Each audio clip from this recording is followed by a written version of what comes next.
रवि एक प्रसिद्ध यूट्यूबर था जो डरावनी जगहों की खोज करके वीडियो बनाता था। एक दिन उसे एक रहस्यमय होटल के बारे में पता चला, होटल ब्लैक शैडो।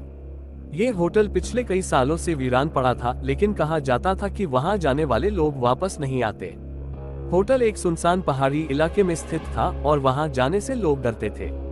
कुछ लोगों का मानना था कि होटल में भूतों का साया है, तो कुछ का कहना था कि वहां किसी ने काला जादू किया था। रवि को ये जगह परफेक्ट लगी अपने अगले वीडियो के लिए। वह अपने दो दोस्तों आर्यन और साक्षी के साथ होटल की ओर निकल पड़ा।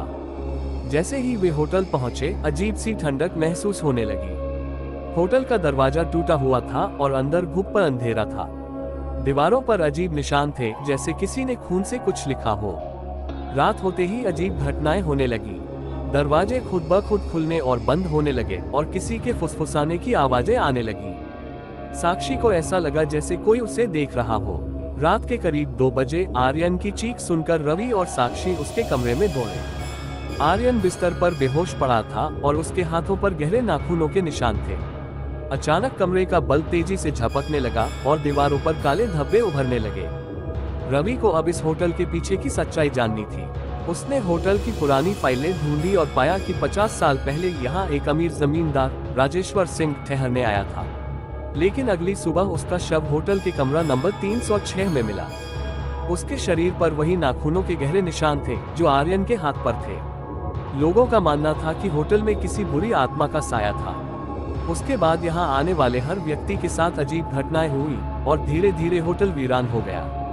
रात के 3 बजे होटल की बिजली अचानक गुल हो गई। अंधेरे में किसी की परछाई दिखी।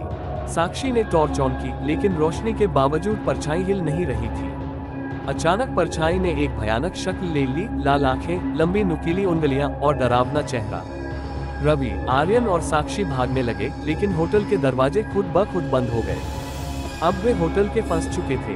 तभी किसी ने एक गहरी आवाज में कहा, तुम यहाँ से जिंदा नहीं जाओगे। रवि को याद आया कि होटल के पुराने दस्तावेजों में लिखा था कि कमरा नंबर 306 में एक गुप्त दरवाजा है जो होटल से बाहर जाने का रास्ता हो सकता है। वे किसी तरह उस कमरे तक पहुंचे। वहां एक पुरानी अलमारी थी।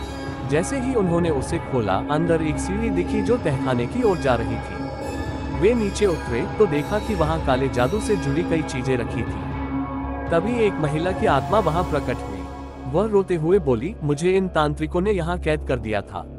मैं इस होटल की रक्षा कर रही थी, लेकिन अब मेरी आत्मा भी मुक्त नहीं हो सकती। रवि समझ गया कि यह महिला आत्मा लोगों को मार नहीं रही थी, बल्कि उन्हें किसी और बुरी शक्ति से बचा रही थी। तभी एक डरावना कंकाल जैसी आकृति उनके सामने आ गई। वह वही शक्ति थी जिसने होटल को श्रापित किया था। रवि ने अपने फोन से होटल के दस्तावेजों में छिपा एक मंत्र पढ़ा, जिससे वह बुरी आत्मा चिल्लाने लगी। धीरे धीरे वह जलने लगी और पूरा होटल हिलने लगा।